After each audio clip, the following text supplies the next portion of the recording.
Also guys, the top 10 loans of the week, and this is like a one-off thing just because it is the transfer deadline deals all gone through and there's so many I had to do.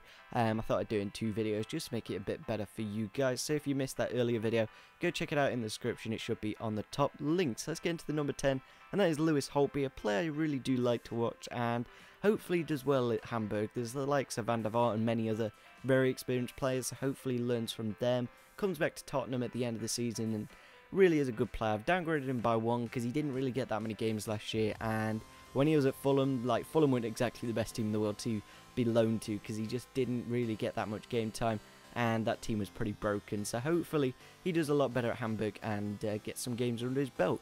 Next up we do have Toby Odegaard, I think that's how you pronounce his name. I've downgraded by 1 because his World Cup card is actually a 75 right back, but I thought I'd go to the 77, I think that's a fair rating for him.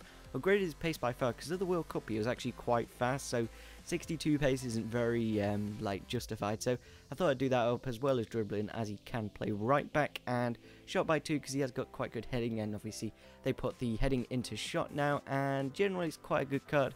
Not really the most best card in the world, but it should be okay. Next up we do have Micah Richards, and this is a bit of an interesting one. Another Englishman going to the Serie A. It'll be interesting to see if you can get like a nice hybrid with Cole and Richards at the fullback spots, and then obviously some English centre backs. So yeah, he's a really interesting one, especially now they've got the physical stat, because he will have really good physical stats. He's got fantastic strength, fantastic stamina, and really good jump, and I think they're all over the 90. So yeah, that's why I gave him 87 physical, so a very good card for next season. Next up we do have Hatem Bonafa, and hopefully he keeps his rating because he is a 5-star skiller, and I hope he does get a lot of game time at Hull.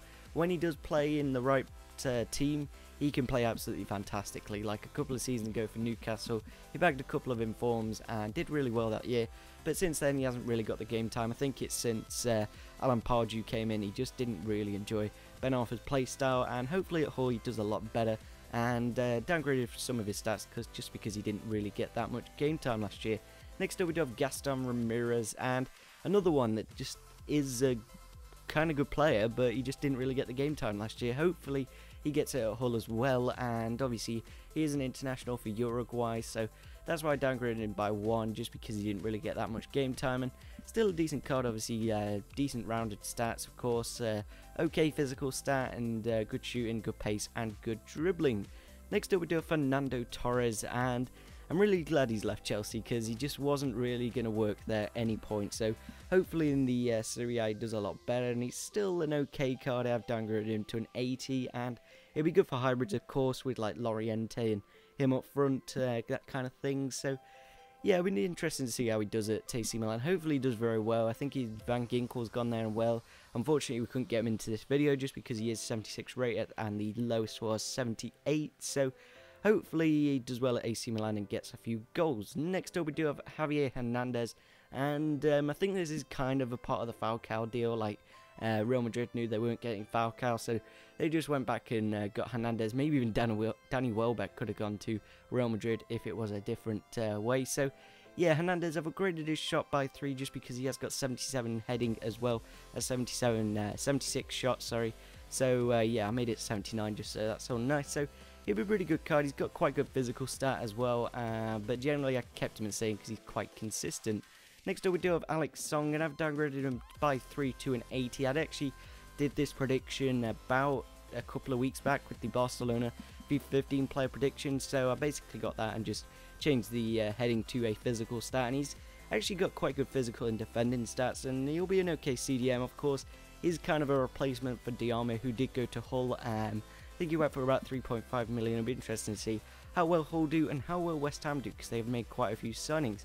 Next up we do have Alvaro Negredo, and I didn't see this one coming, but he's gone to Valencia on loan, and I think he's actually getting sold at the end of the year, and he will actually be a good card on FIFA 15 if they are going to really use the physical stat with 82 physical. It maybe could be a bit higher because he has got like 90 strength, so it'll be interesting to see how they implement the physical stat with strength and stamina and jumping. I've basically got them all up and divided by 3. That's what I do every time. So yeah, good card for Negredo. Next up we do have Falcao, the number 1 this week, and some people were saying 87, some were saying 88, and then another was saying 89. I thought I'd go for the middle and go for the 88 rated. It's still a very good card. The reason I did upgrade his shot by 3 Probably could have upgraded it to like 90, maybe even 92, because he's got such good heading and shooting. So yeah, it'll be interesting to see. Didn't really score that many goals. I think he got about 18 last year. That's not too bad, but for the Ligue 1, meh.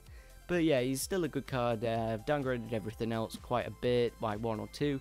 And obviously it'll be interesting to see how he does at United and see if United can actually do well. But it's interesting to see how Louis van Gaal spent a lot more than David Moyes. I think Fellaini was only the real one, maybe Juan Mata as well. I think he was under Moyes. So yeah, he only spent 60 million now. He's pretty much spent a good 150 million, Louis van Gaal. But he is quite a bigger manager, so of course he's got those more connections. So if you did enjoy the top 10 loans of the week, and if you missed the top 10 transfers of the week, that video will be in the description. Go check it out, smash the like button, subscribe if you're on your channel, and see you soon. Bye.